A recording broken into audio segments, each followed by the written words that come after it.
He's got music from our house.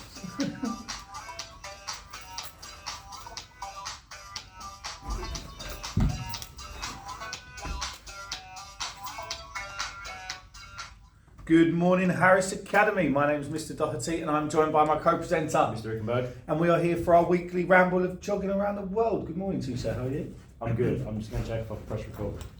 Go on. Quickly. Yeah.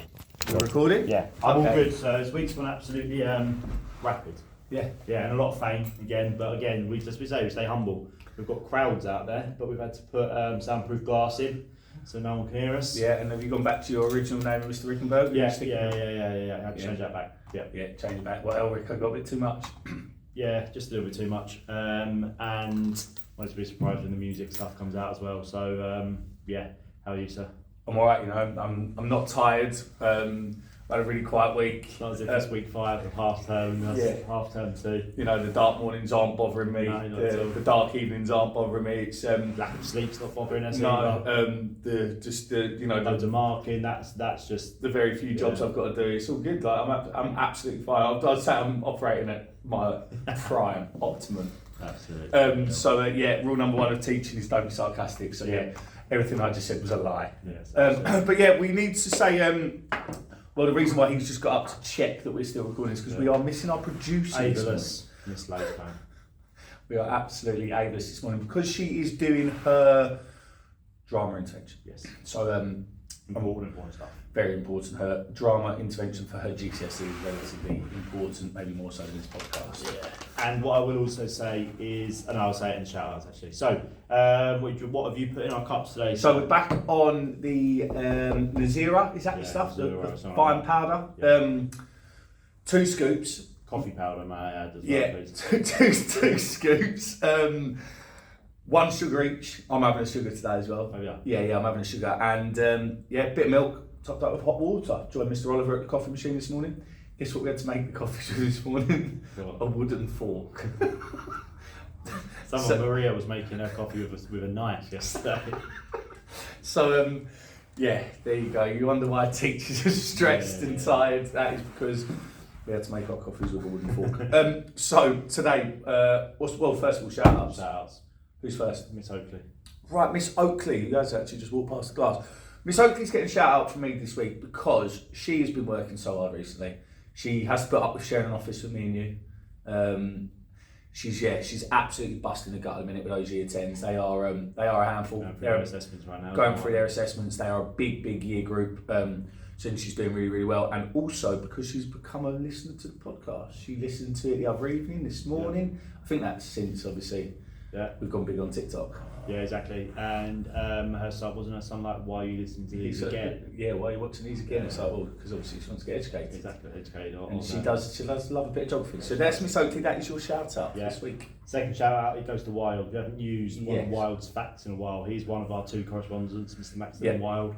And he has actually given us one of the facts for us this morning. Has he? Excellent. I don't even know this one. I'm excited. I think Nor's on track to be a correspondent soon as well. Because Wild put a comment saying that I won't be around for much longer. It's like, Wild, I don't care where you are, what you're doing. You're being paid nothing. So you'll be around for a long time. You better be tuning into this podcast and commenting still because we value your opinion. But Nor, she could be one to take over the reins. Absolute screamers. She's good. She's good, and she's just so. She is actually humble. Yeah, she's very humble.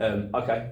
And I just want to say as well, a lot of messages and people coming up to me about my fight with Jake Paul. Unfortunately for everyone, he's had to pull out.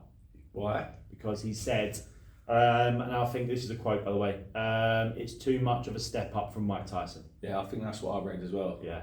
That was on BBC Sport. I think it was, yeah. Did Netflix get in touch? Yeah, Netflix get in touch. They give me compensation, right? Because obviously he's had to pull out. Yeah, they've ordered me some glue sticks for the classroom. Perfect. So glue sticks, new rulers? No rulers. Just couldn't stretch that far. Budget couldn't stretch that far, Jake Paul. So so no fight with Jake Paul anymore. Just want to keep that under wraps. But watch your space. There might be some more stuff going on soon. Cool. And we've got 2 more very quick shout outs. I want to shout out all the 8s and 9s that are involved in the sustainability project. Yes. They've had week 2. They're doing really well. They're working hard. So fingers crossed you keep it up and can achieve something great. Watch that space as well, because they'll be achieving something for the school involving sustainability. And the last one I want to shout out, Miss Thomas, who she does a lot for us, but she is now giving me a new phone so that I can actually operate daily like a normal civilian. One more shout out quickly, Miss Locke for the Christmas fair. Oh, that was good. That's good. Good little evening. Except I don't know if we've won. Have we won the raffle? I don't know we have won the Raphael now. Right. We did put our names down as jogging around the world. I'm pretty sure, didn't we? Yeah. So no winner raffle because it's all rigged. So it's all fun. Don't worry about it. So what are we talking about today? We're going back to one of our. I think it was our second or third episode. I think it was the first. No, first was tropical storms. It was. Remember how much we built up about the recipe and all that stuff. Yeah. Before we was wicked. No, I think Ethiopia was our second ever podcast. So this podcast is on Spotify. Yeah. We're ramping up the year 11 stuff now and the year 10 stuff because mock's coming up in January. Yeah. So we've got loads of Christmas listening for our year 11s, which will be nice for them. But we're going to hopefully talk about some things that are slightly different about Ethiopia this time. Yeah. Because the year 10s have learned about it and some things have changed. But generally, what we're going to talk about today is Ethiopia in terms of development, and in particular how its political history has helped or hindered its development, right? And also TNCs and how it's helped with their development. Okay, so what do you want to start with? I want to start off first of all, when we talk about development, how can we measure a country's development? So we have what we call development indicators. Excuse me. So we have things like, we have social and economic development indicators, don't we? And with this topic of development in Ethiopia, you have to constantly be linking it back to development. Yeah. That's the idea. The topic's called dynamic development. Yeah. That is the aim of the topic. Yeah. So you've got literacy rate, which is the age, the amount of people that can read and write in a country past the age of 50, at the age of 15. Yeah. We have got GDP per capita. That's an economic one. Yeah. That's how much people earn per year. Roughly, yeah. Yeah, roughly. You've got birth rate, death rate. Anything else? Life expectancy, of course. Major one. Any others? There are plenty. Infant mortality rate, that sort of stuff. I was looking at literacy rates yesterday because I was helping my girlfriend with her university essay, and I was looking at literacy rates. And each country's pretty much got a different way of viewing literacy rates. So some countries you need to have mathematical literacy, right? So you need to be able to read what the numbers mean and stuff like that. There's different types of literacy. There's prose, so you can read a newspaper.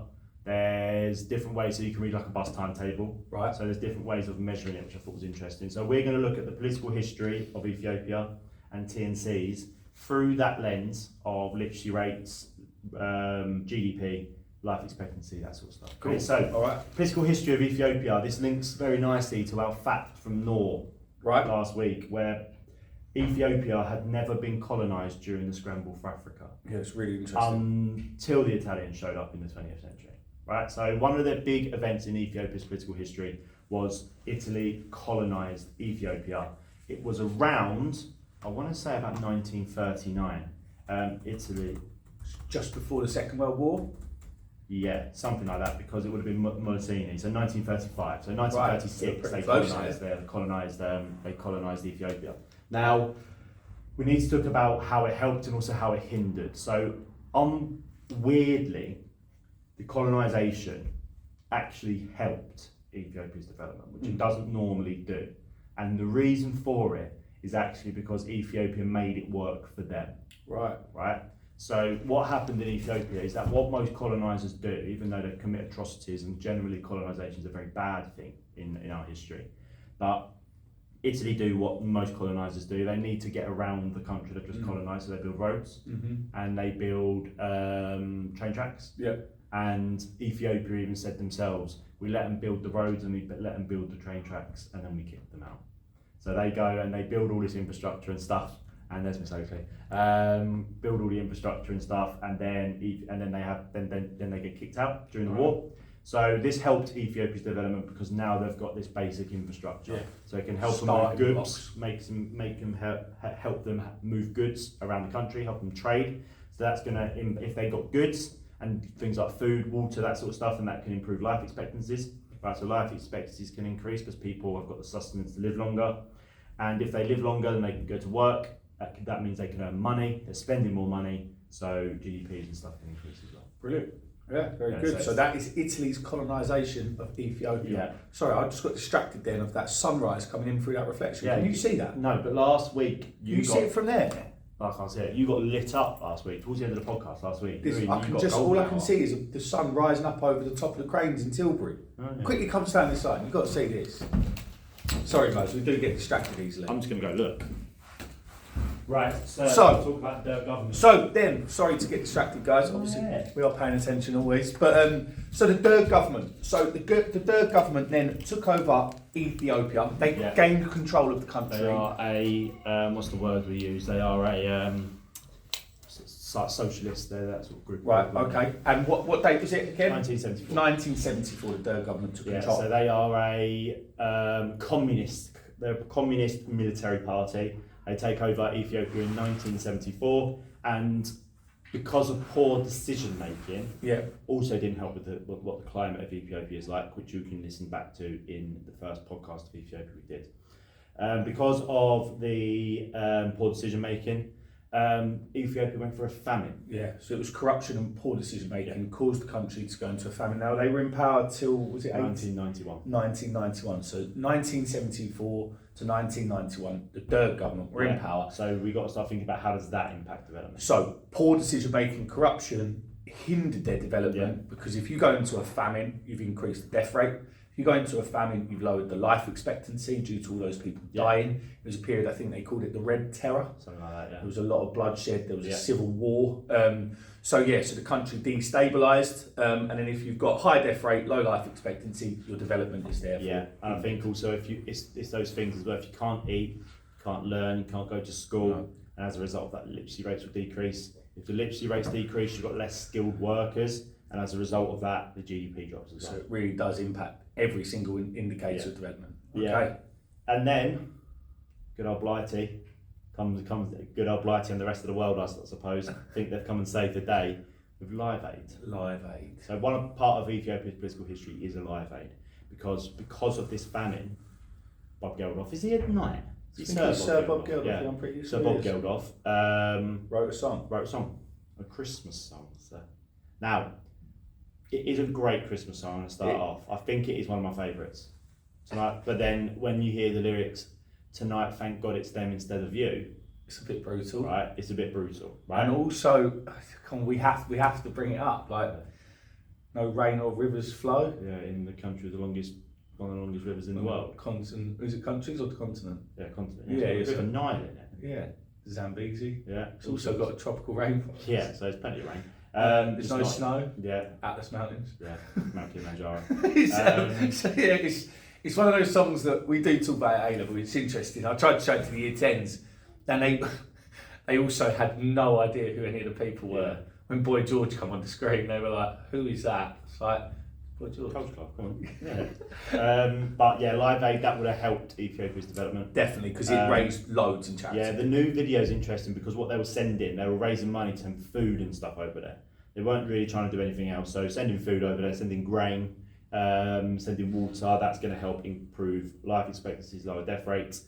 I'm not saying it's had a fundamental impact on Ethiopia's development, but it would have been a very short-term boost to Ethiopia's development. So I'm not saying life expectancies would have increased because of it, but it would have lowered the death rate for sure. Cool. So people could go back to school, people could go back to work.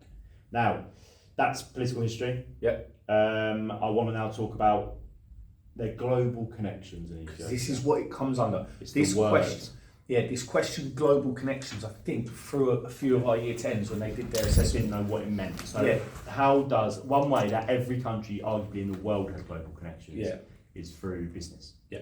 Right. So if you go over to Lakeside, I'd love to know how many shops are British shops. A very, very small amount. I reckon so. Because you've got places like Zara, so always love this conversation. Where's Zara from? Spain. Is it? Interesting. I didn't know that. So Zara Spanish. You've got places like IKEA, Swedish. H&M, Swedish. Things like Hugo Boss, German. Yeah. So you've got all sorts of shops that come. Yeah, all of the brands really. Try and think of British designer brands and stuff that would be in these sort of Charles Tuit or something like that for the shirts and Hackett's stuff. British. Is Moss British? Oh, Moss Brothers. Yeah, I reckon that's a London suit company. Yeah. So M&S, that sort of stuff, that would be British. So Ethiopia also benefits from these what we call transnational corporations or transnational companies. TNCs. So Ethiopia benefits for two reasons. They've got H&M and they've got Hilton hotels. Right. Now H&M's useful because they're not selling the H&M clothes there, they're making them. Yeah. Right, so that's boosting the secondary sector. That's the key part, because there isn't H&M clothes shops everywhere like they are here. It's the factory where they're making the clothes. Yeah, and I think the big factory is just outside of Addis Ababa. Yeah, I think that is where the big factory there is. is a name for it, but that escapes me at the moment. So the benefits of that is that they're moving away, because at the moment 85% of Ethiopia's industry is in the primary sector. Yeah. Right. So boosting the secondary sector and increasing workers in the secondary sector is going to help improve their economy, because they're going to earn in a bit more money. Right. So that and Hilton, which is the tertiary sector, which is a hotel chain.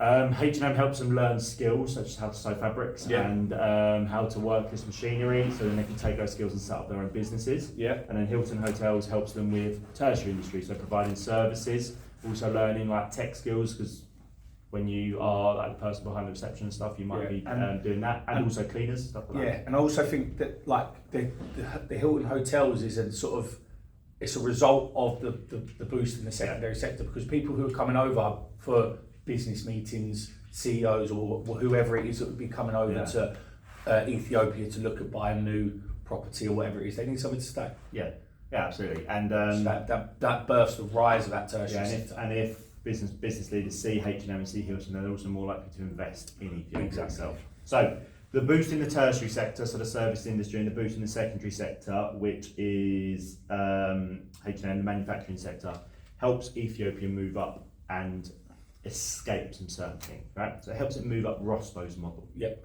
So one thing that makes you sound very, very clever in a GCSE exam, if you mention these concepts, these models, right? It's all good saying literacy rate, GDP, life expectancy, but if you can throw in this is going to help Ethiopia move up in Rostow's model, or move into stage 2, or move into stage 3, sound like an absolute genius. Absolutely. Right? That's getting level 3. Yeah, that's getting 100% level 3, straight to level 3, right? But what you can also say is, if they're working in the secondary sector and the tertiary sector, if you're not quite at Rostow's model, you can say it's going to help them escape the poverty cycle. And the poverty cycle itself is a concept, and the poverty cycle itself is a model, I suppose. Yeah. Right? So earning more money can help you escape the poverty cycle, which can only be a positive thing. So H&M and Hilton, both positive. The only negative of TNCs, they can be quite exploitative. Yeah, what's $26 a month, I think. Yeah, but then the kids always ask the good question: is like, what if that is a lot of money in? Yeah, it is probably still a lot of money in Ethiopia, but it's still on like a global scale. They're earning more than us teachers, so it's all good. They're not political, sorry. Yeah, they're still exploiting people. You know, that's what happens because H&M are making so much money out of it. Yeah, and also it can also come under the conditions that they're working in, which I would like to think are improving, but are they working in safe conditions? Have they got contracts, sick pay, that sort of thing? Yeah. But, you know, the positives are it helps them break out of the poverty cycle. It helps them move through Rostow's model towards stage 2 and stage 3. Yeah. And then it boosts GDP, which then increases life. Very, very clever when that happens. Right. I think that's it. I think we've done Ethiopia quite quickly there. Yeah, we're all right. We're all right for time, you know. So we can rattle this out in about 5 or 6 minutes. So, the news. First thing I want you to talk about is the New York City assassinations. So it was a CEO of a health insurance company in New York. Yeah, was leaving a Manhattan hotel at 6:45 in the morning to go to a conference. Yeah, where he was gunned down by what's looking like a very, very targeted attack. Now, I'm right. There was got a picture of his face now. Oh yeah, they've got a picture of his face because he was flirting with a hostel worker. That's how they got it. She told him he had to remove his mask when he was booking into a hostel, and that's how they got a picture of his face. But I think I'm right in saying on the bullet casings they found on the floor, it says something: deny, depose, and something else. Have you got the news article there? There's 3 words written on 3 bullet casings. Deny, defend, depose. Which link to a book calling the 3 Ds of insurance. Calling out these health insurance companies because they're not paying people. Doctors have been speaking out about it. So there's obviously a bit of a movement against these health insurance companies in America because we know they don't have an NHS. Anyway, gunned him down, but while he was shooting him, this is why they think it was a trained assassin. The gun jams, and instead of panicking, like most people sort of would in that situation, he fixes the problem in his gun and continues firing jumps on an e-bike, escapes through Central Park, and now there is no trace of it. Yeah. However, they have found some protein bars and a drink that he bought from Starbucks in a bin, and they're trying to get his DNA from that. And they also think they know where he bought his bus ticket from. But crazy. Yeah, absolutely crazy. One that we talked about a little bit earlier in the week, but we haven't talked about so far, is South Korea. What on earth is going on? I haven't actually read too much about it. I saw news. It was like breaking news. Martial law was introduced. Right. So when was that? When did we go to the library? Tuesday night. Tuesday night. Yeah. So Tuesday night we go to the library. To have a debrief. Yeah. And we get the news pop up that South Korea's gone to martial law. Right. So martial law means, for those that don't know, is that the army are in charge. You have to listen to the army no matter what. You have to follow their orders without question. Right. And the reason that the Prime Minister or the President of South Korea gave was that he's defending his troops against the communist North Korean troops, right? But people saw through it straight away, right? The Prime Minister or the President of President Yoon, he has a very specific political agenda. He doesn't like when people go against it, right? So they believe that he's put martial law in place to ensure that his political ideas can stay in place. Yeah. Right. Everyone kicked off. Loads of people went into the streets and started moaning, and now he's being impeached. So now he's going to lose his job. So that probably just says it all. And one more, Storm Dara. Watch out for the weather this weekend, guys, because Storm Dara is on its way. It's still being named by the Irish Met Office. Yeah, what's the name Dara is? Dara's my brother's best mate. He's called Dara. Yeah, great name. Great guy. Great name, great guy. Storm Dara. It was a bit windy and blustery last night. Oh, it was, yeah. It was pretty bad last night. So, and what's it saying? So, yeah, we've done the news. Yeah. We're on to our weather. Yeah, let me just type in Chapter 100 onto here. What's the weather saying? Right, so it's nothing but CVs today. We can see about that beautiful sunrise. That sunrise is right? incredible. Then it starts getting a bit moody from 6 o'clock, 7 o'clock tonight. Oh, excellent. And then it's little drizz all weekend. Saturday, winds of up to 45, 50 miles an hour there. Right, so it's quite strong. All right. Have we got a weather warning? Yeah, it's our Storm Daz, isn't it? Is it yellow? Dara. Yeah, yellow. Right, so Wild's facts, the geographical facts now. So Wild's fact is that when Scotland was part of the USA, the mountain range that was there would have been bigger than Mount Everest. Mount Everest is the tallest mountain that we have in the world, right, from sea level. But when Scotland, so we've got this thing called, I think they're called the Appalachian Mountains, I think, right? So the rocks in Central Park have the exact same geology as Scotland, which I love that fact, right? And once upon a time they would have been together, right? So, and that would have been during Pangea, and I think they're called they're called the Central Pangea Mountains, right? And the mountain range that span the centre of Pangea, and they would have been much bigger than Mount Everest, which is interesting. So say this stat one more time. So the mountain range in Pangea, which made up of Scotland and North America, would have been bigger than Mount Everest when they were together. These are what we're talking about. So you lot who are shouting at us in the corridor, how can I feature on the podcast? That is how. Norse facts. Go on, so we're doing 2 facts today. Go on. In the Philippines, there is an island within a lake, within an island, within a lake, on an island. My brain's fried. Go again. I'm just going to show you this, right?